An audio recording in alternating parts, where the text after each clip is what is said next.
It smelled like furniture, not war.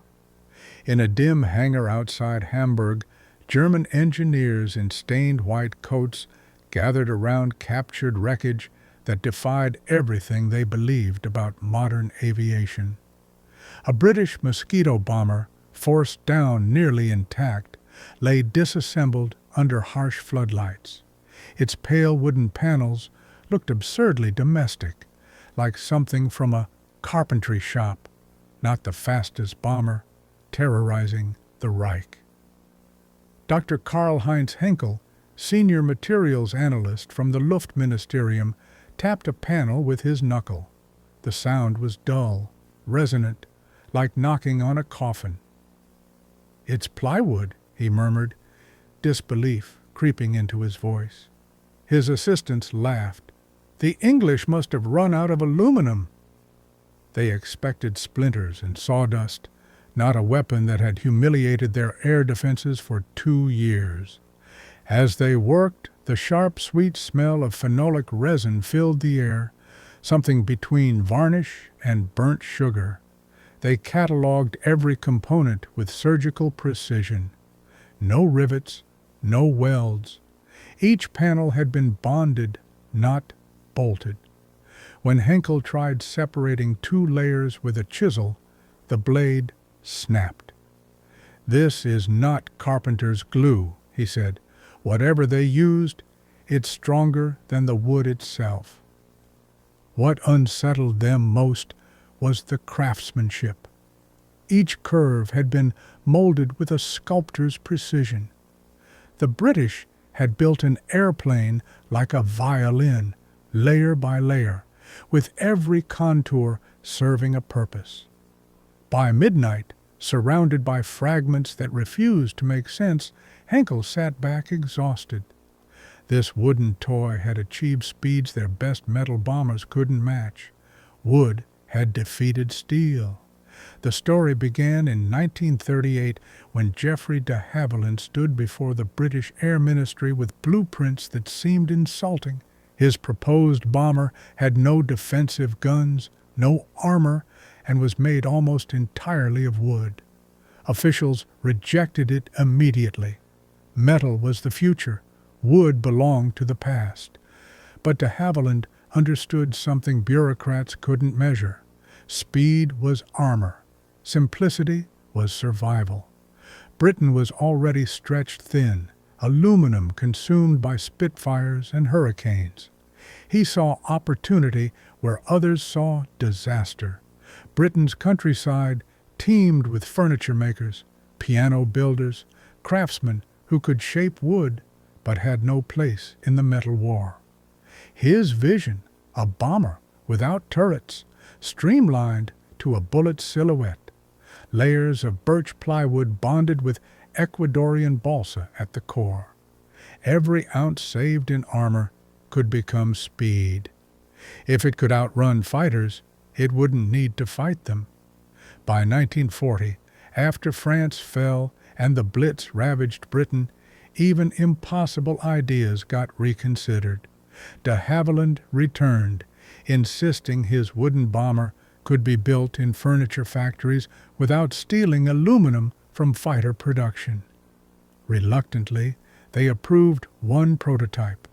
In autumn 1940, under gray Hertfordshire skies, the first Mosquito took shape.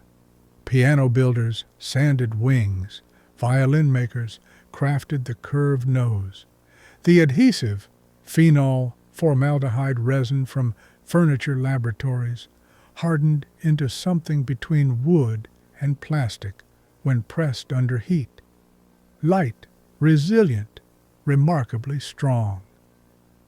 On November 25, 1940, the prototype rolled onto Hatfield's runway. Geoffrey de Havilland Jr., the designer's son, took the controls. As twin Merlin engines roared, observers expected struggle. Instead, it leapt skyward as if weightless, climbing faster than any bomber they'd seen.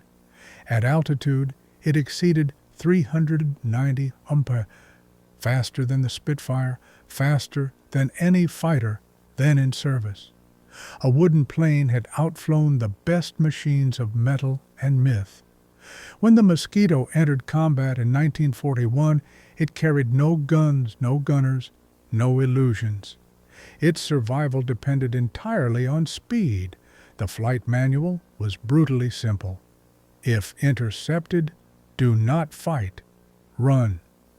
Its baptism came September 20th, 1941, a daylight raid on Oslo's Gestapo headquarters. At 50 feet above the sea, Mosquito streaked toward Norway. Radar detected them too late. When Luftwaffe fighters scrambled, the bombers were already homebound. Every aircraft returned unscathed. By early 1943, Mosquito crews understood their machine's rhythm. At 25,000 feet, it danced above flak like a leaf on wind.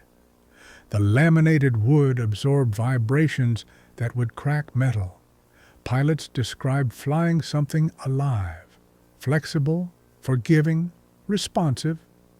British newspapers called it the wooden wonder.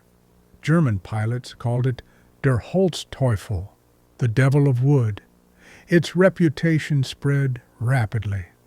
Luftwaffe squadrons received standing orders. If Mosquito sighted, do not pursue unless conditions perfect. The aircraft couldn't be caught in level flight. In dives, it exceeded German structural limits. Each mission added legends. In February 1943, Mosquitoes executed their most daring strike, a daylight Berlin raid timed to coincide with Hermann Göring's speech. As his words echoed through the Reichstag, windows rattled from explosions. German censors couldn't hide the humiliation. Wooden bombers had struck the Reich's heart and escaped without loss. Inside Luftwaffe laboratories, disbelief turned to obsession. How could plywood humiliate their finest machines? It wasn't just military failure, it was scientific insult. When they finally captured an intact Mosquito in 1943, analysis revealed the secret. The British used phenolic resin, a synthetic adhesive that hardened under heat into something stronger than wood itself. Germany's chemical industry, consumed by explosives production, couldn't produce it in quantity. Even knowing the formula, they lacked resources. Germany attempted creating the Mucke, mosquito in German, to prove they could match British innovation. But substituting heavy pine for lightweight balsa, using inferior casein glue instead of phenolic resin, produced only failure. Test flights revealed fatal flaws. Wings resonated at speed, moisture weakened joints, prototypes crashed. By 1944, the project died in humiliation. One engineer wrote, "We are fighting physics with paperwork."